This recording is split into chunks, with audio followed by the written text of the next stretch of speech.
one of the first things it did back in the 1950s when it was built is it detected Sputnik, the first artificial satellite.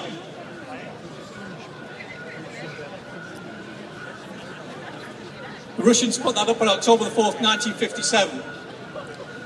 And what we did was take a radar transmitter, we put it on this telescope, and we pointed it over there towards the Lake District, and we watched the rocket, got a radar record of the rocket that took Sputnik into space as it whizzed across the Lake District at 15,000 miles an hour.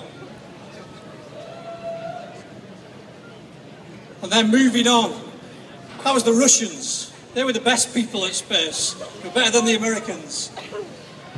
They were the first people to send a spacecraft, this is called Luna 3, around the far side of the moon. So for the purposes of this evening, we'll let ourselves call that the dark side of the moon.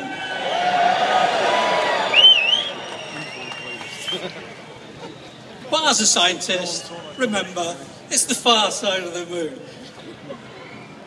And here's the picture. That's the first picture of the far side of the moon. We never see that from Earth. It's always pointed away from us. And they flew around, they took that fuzzy picture there of the far side of the moon. Very different from the near side, covered in craters. The near side's covered in lava flows, ancient lava flows. Moving on into the 1960s, the Russians were still the best.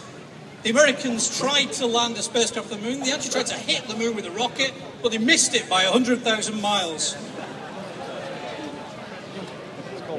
But the Russians landed a spacecraft on the moon in 1966, February 1966. Luna 9 it was called.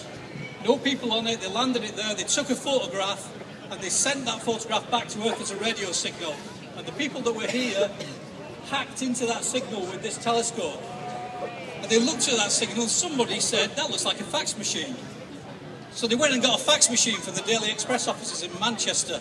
And they brought it out here, they plugged it into the back of the telescope and out scrolled a picture of the surface of the moon. And there's Bernard Lovell here, holding that picture. And there it is. That was the very first picture ever sent from the surface of the moon, 1966, picked up by this telescope.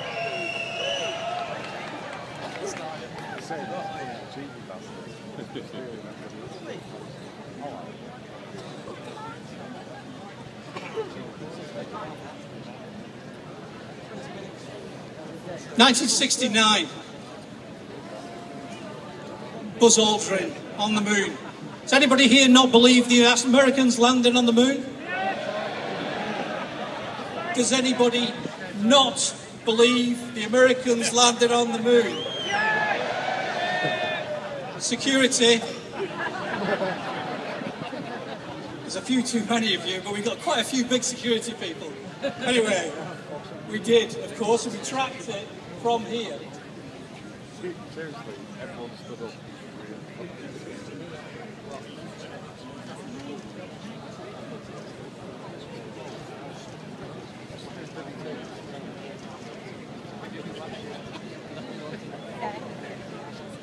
The moon's about 380,000 kilometres away. Light takes about 1¼ seconds to reach the moon from the Earth. So if you think about it, when you look at the moon's just setting with the sun over there. You look at the moon, you've seen it as it was 1¼ seconds ago. And in the 1950s we did an experiment where we sent a voice to the moon in the form of a radio signal, and we bounced it off the moon and we caught the echo with the Lovell Telescope.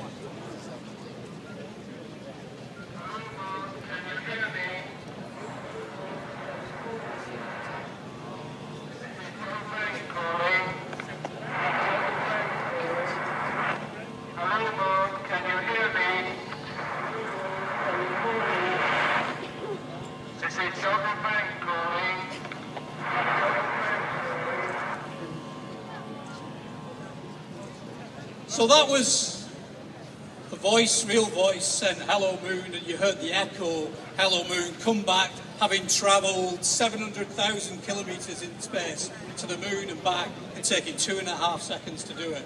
And with that, they were trying to work out what the surface of the moon was made of by looking at those radar signals. So I think that's probably enough from me, and we're going to move on now, and I think for the main part of the show, and I hope you've enjoyed your day with us, and I hope you enjoy the rest of the evening. So good night.